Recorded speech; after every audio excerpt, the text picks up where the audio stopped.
My pleasure to introduce like I said, the Insons and the Machinos, and they are here to talk about the Hawg Slayers. And I said the Hawg Slayers. And so they're going to tell us about it's a fishing club. And so I thought I would say that this great group here, they're all here to hear you. So, also, I also want to say that Brett is who's here on the dad. He has indicated that he would like to be a member of the club. So it's a little bit of and I think maybe he'll sign an application. So, boys, okay.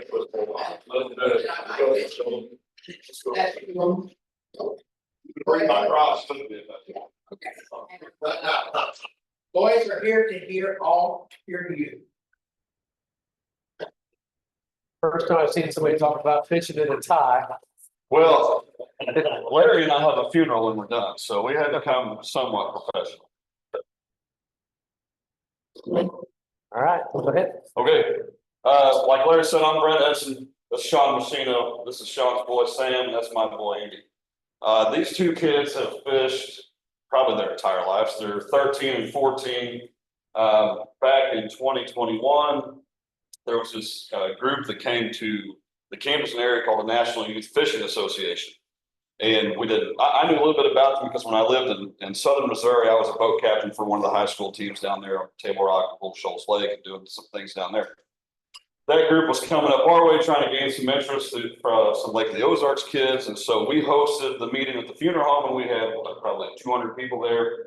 Everybody was super interested. And out of that meeting of 200 parents and children, we had 3 teams, I think, maybe 4 teams sign up. So there's not a whole lot of interest that we've not been able to garner. A lot of people think that, you have to have a bass boat to be a bass fisherman. Well, you just have to know somebody with a boat, really. You don't have to. And so we are the friends with trucks and boats.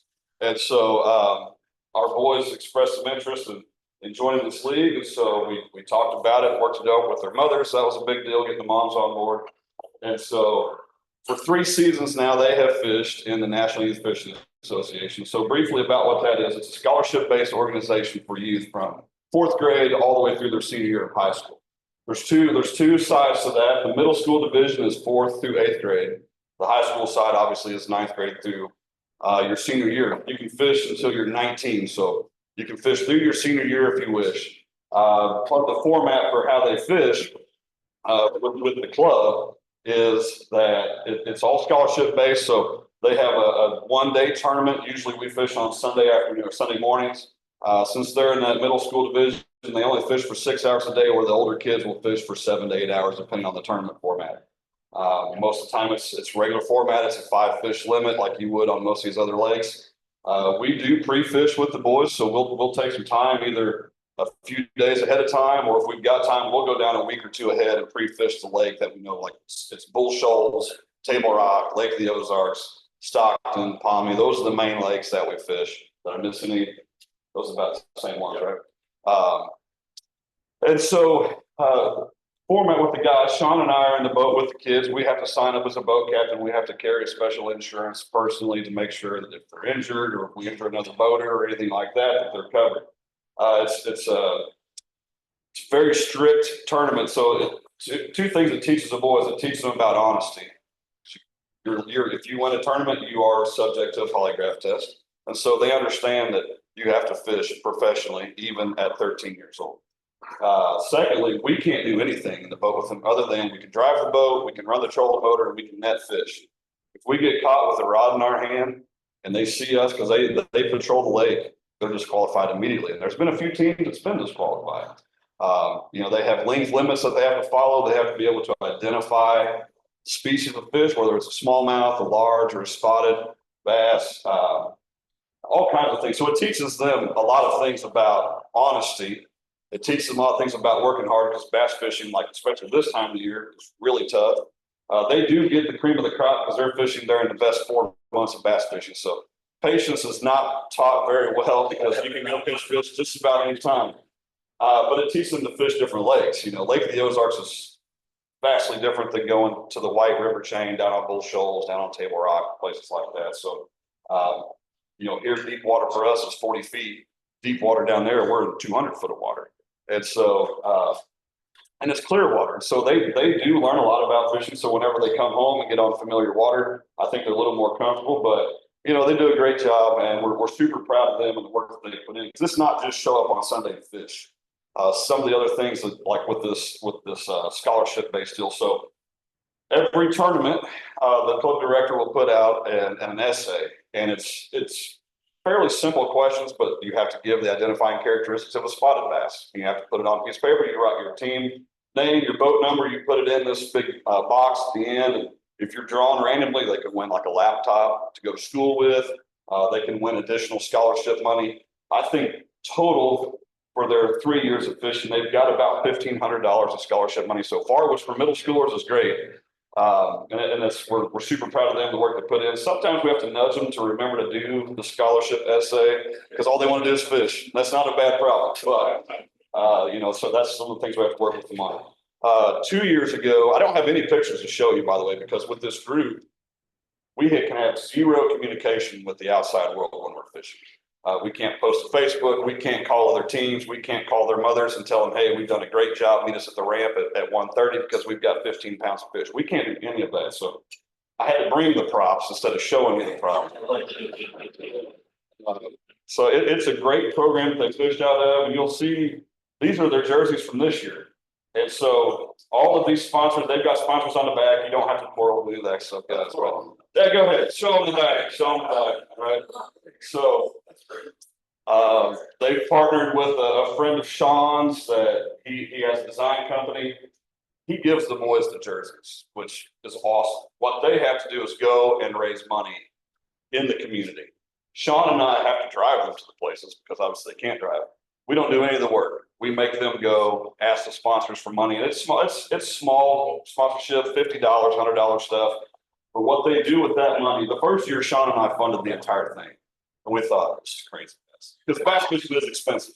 Yeah, so tell me, not to cut you off, so the sponsorship levels, like what, tell me what. If you want a big one, like these big ones right here, I think there's 2 on the front, maybe 2 on the back. If you want the big ones, like they're $100. And when that run from, like, from, you know. We'll start gathering money in January. Yeah, we get the shirts into February and then we wear, you know, February, March, April. Well, put Ballparks National down for one, and I'll make a motion that the club does $100 sponsorship. Second. All in favor? Aye. Well, thank you. That is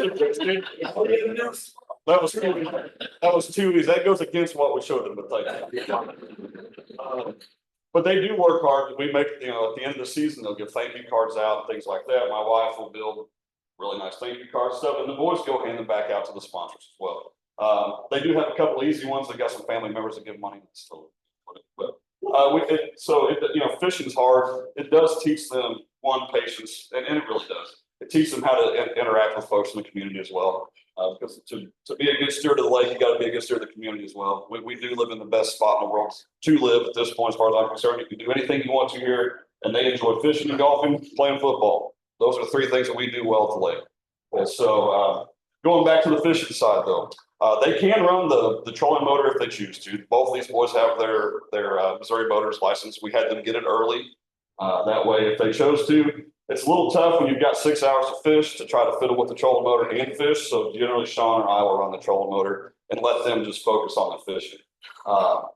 2 years ago, so their second season in, had a fantastic season. I think they finished in the top 10 overall in the points race for the team of the year out of 147 teams. And then in the state championship on Stockton Lake, they took 3rd place out of 100. Actually, there's 50 teams, I think, in that one. So they take the top 40% throughout the year of the points race. And so we had a little struggle this year. We had some just typical fishing. Some years it's great, some years it's not. So they persevered through it. They didn't let it get them down. They didn't qualify. The first 2 years they qualified for the state championship and finished, I think, top 20 the first year, top 5 the second year. This year we didn't make it. It's fine. So we came back home and started fishing some more. The cool thing about this organization, though, when they get into the high school side, so there's 2 races. You have the team of the year, which is a cumulative points race based on the first 3 tournaments, and then the state championship at the end. The other one is the state championship. So, and they're not this coming season, but the 4 seasons following. If they win the team of the year or if they win the state championship, any of those years, they are automatically gifted a full ride to Drury to bass fish. Drury has a fantastic bass fishing program. Two teams in the last 3 years, we've had 2 teams from campus on the high school side win those scholarships. And so even though we're a small group, we do have some fantastic representation, and those guys are in college now, so they didn't want to come. But the thing was but so and they don't have to use the scholarship if they like. Some of the kids are going there, some of them aren't because they want to go play football and do other things. But it's given us a lot of freedom to do things that we like to do. It was much easier to get our significant others on board. Hey, we got to take the boys out and go fishing. So it's made it really, really easy on us. We do fish, and it's not really that club related, but like I said, we fish every Monday night out of Larry Gill. It's a small club tournament. There's anywhere from 15 to 25 boats in there, and that's when they get to do more of the actual driving the boat. Like we'll use that. Now we want to win. We've all won some money in the tournaments this year, but we try to use those times to teach the boys a little bit more about, hey, you got to fish through the tough times. If you want to drive our big boats with high horsepower engines, you can do it now, but you got to be careful. It's a little more controlled, So they're fantastic boys.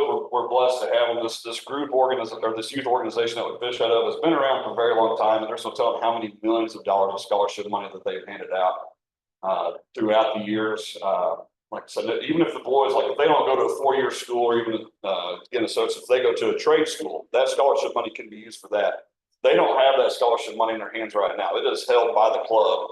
They actually have to appeal to the club, say, hey, we're going to get a 4-year degree, or we're going to go get our associates, or whatever they're going to get. They have to write a letter and tell them what they're doing. Otherwise, they don't get the money. It's not just whenever you turn 18, here's $1,500. You have to continue your education somehow, however it is. And so that's what we like about that too. It does force them to think about their future, because he's 14, but he's already telling me he wants to be a professional bass fisher. And I said, you've got to do something that you're going to make some money out of. Sam's the same way. These kids, honestly, they would either be golfing, fishing, or playing football every day. So we have to tame it just a little bit because they do have school that we've got to get them through. But it's a great organization. They've worked really, really hard to get where they're at in their first 3 years. And, sometimes you're the hammer, sometimes you're the nail, and we just happened to be the nail this last year. We didn't let it get us down, although the kicker on our Table Rock tournament, which was our last one, as we're going to the ramp to leave, which we knew we hadn't qualified because we didn't weigh a fish that day, it downpoured on us. So not only did we not qualify, we got soaked and had a 3-hour drive home. It's really good, and it's fun for us, because what we'll do is we'll go rent a cabin, we'll rent something, especially when we go down to Bull Shoals, and we make it like just a dude's weekend, and we'll fish, we'll have a little bit of fellowship, we'll go tour some bass boat factories, and just things to kind of keep them interested. And it's fun for us. We just get to hang out with our boys and do a lot of things that most dads don't get a chance to do, and that's spending 3 or 4 weekends in a 2 or 3 month period, just strictly us, to go do whatever we want to do, and fishing is part of that. So, yes. I'm sure everybody's wanting to know, where in the world did you get the name? Oh yeah, I forgot to talk about that. Okay, so that's a play on 2 words. The old term for a big bass was a hog, but it's like HAWG, right? They got a big hog.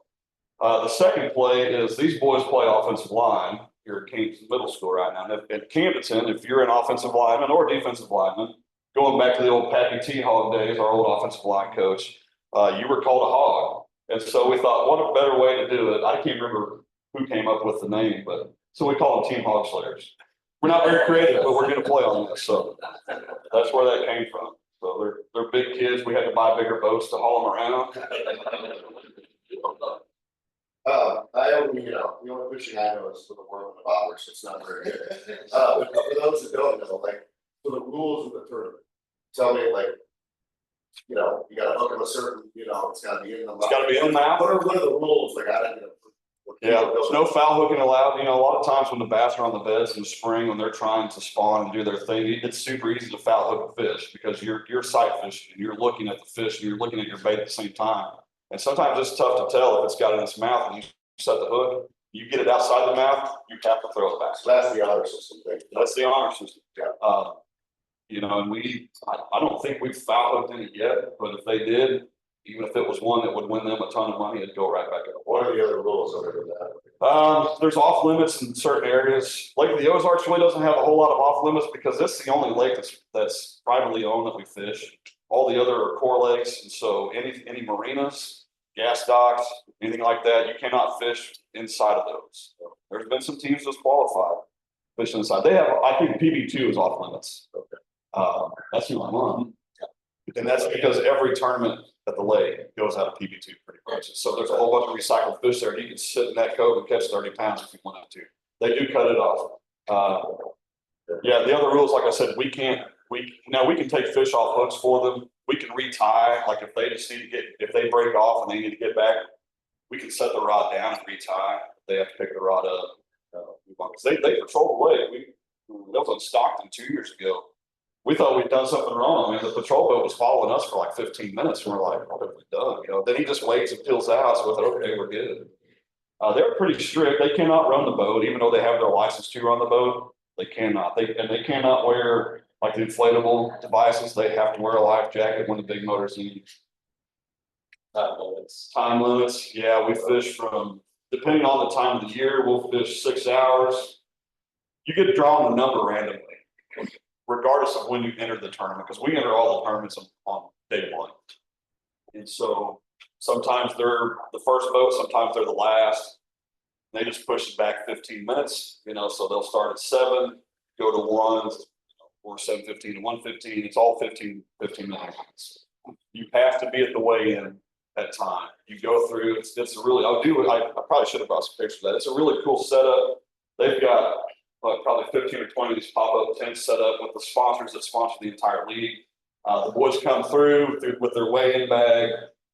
J.P. Sell, the guy that runs the program, he is announcing the entire time. He's got the scale set up with the big digital screen. He'll interview the kids if they've had a good catch. He'll ask them what they caught it on. Sometimes they're tight lips. Sometimes they'll tell you everything they caught them on.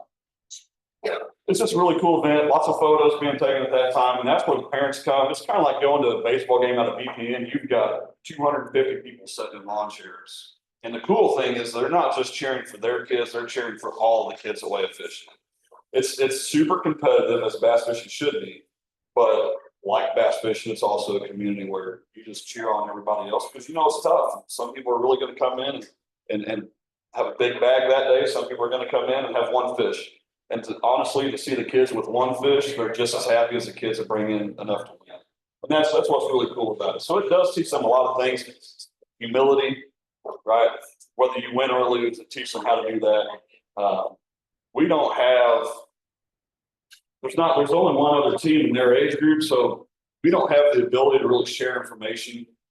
That's the thing that with our area that we were really hoping to get would be to have an entire fleet of teams, even 5 or 6, so we could share information back and forth. Like, hey, we went to these main lake points, caught them on a drop shot today, or a Carolina rig, and these guys might say, well, we were catching them out of the brush piles. So could have more, it would cut down our pre-fishing time. We would know what to do. But the thing with the boys is they're not afraid to try anything new. A couple of years ago at Lake of the Ozarks, we had some really crummy weather that day. We had pre-fished and caught all kinds of fish, and there's a little more pressure when you're on your home lake because you know it and you know where you're going to go catch fish. And it's tough for us as adults because we know where to cast it. We can tell them, hey, you need to throw off the back corner of this dock, but you have to hit the corner. They might miss it by 5 feet. You're not going to catch a fish. So going back to the story though, we had fished all these usual places where we go and catch large fish. We had fished for about 3 hours, hadn't caught anything. We tied up to a dock. It was really windy that day and said, hey, let's eat our lunch real quick, guys. I grabbed their rods and I was tying some stuff on for them. They can tie them on, but they were eating, and I thought, let's give them a time to decompress, because you could feel them melting just a little bit. The pressure was getting to them. We're on our home lake, haven't caught anything. We were all the way up at about the 40-mile marker on the Osage, and I tied a chatterbait on Sam's rod for him. But you only had one in the boat, because it traditionally wasn't that time of the year to throw a chatterbait, and it was a white chatterbait, and I threw it on. Tied it on, and he goes, well, what is this? And I said, what's a chatterbait? How do you fish it? Well, you just fish it like a crankbait. You just throw it, reel it in. We made about a 25-mile run back towards like Margaritaville and fish this little cove. First cast, catching a 5-pound bass. And so I think chatterbait was his favorite bait for the rest of the year. But they had a speaker that the week before, or the day before, that was a professional bass fisherman, and he was talking about it's going to be tough tomorrow because we had Bluebird Day that day. Or 2 days prior, we had a low pressure system moved in. It was cold. It was in the 30s. It was in April. It was raining. It was just nasty weather. And he had told the boys, he said, if you're not catching fish, I would tell you, don't give up, switch it up, meaning change your bait, change up your style. And they heard that the night before, and they practiced it the next day. And they won big bass that day, tied for big bass that day, and top 7 finish, I think, that day. You know, so they got to practice, and that's what's cool about this deal. Like I said, it teaches them a lot of things, but it teaches them to persevere. It teaches them patience and to deal with their dads when we're saying you need to be casting on the corner, not 5 feet out. And so it's a great program. We thank you for giving us some time. Did I miss anything? No, it's, you know, I think I would hope the answer that I would get, which is important to me, is, you know, have I ever made you go fishing? No. Okay, so I didn't want to do it. No. As much as I enjoy fishing, we don't make him, and I think that grows the passion a little bit more whenever they're coming to us saying, yeah, let's go fishing, let's do this, you know, because there's a lot of opportunities beyond their 8th grade year, and we'll stay with this, but there's an MLF that, you know, offers high school championships and DSS for high school championships. So, you know, this is just the beginning, and there's potential if they still enjoy it, you know, in the next few years for it to grow even more and, you know, get their skills a little bit better and start competing not only here in Missouri, but maybe go to Kentucky or, you know, Arkansas or, you know, Alabama, whatever, you know. So it's kind of like the beginning, and that they've got a good start. I'm proud of them because they haven't complained one time, and it gets tough out there. Believe me, it gets really tough. Yeah, it does. Can we hear from each of the boys what they like best about it? Absolutely. Sam, you want to go first? I just like.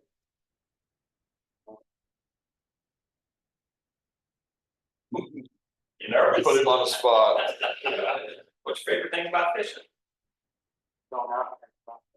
Yeah. Even if we don't catch fish, it's still, yeah. Oh, yeah. What about you, Andy?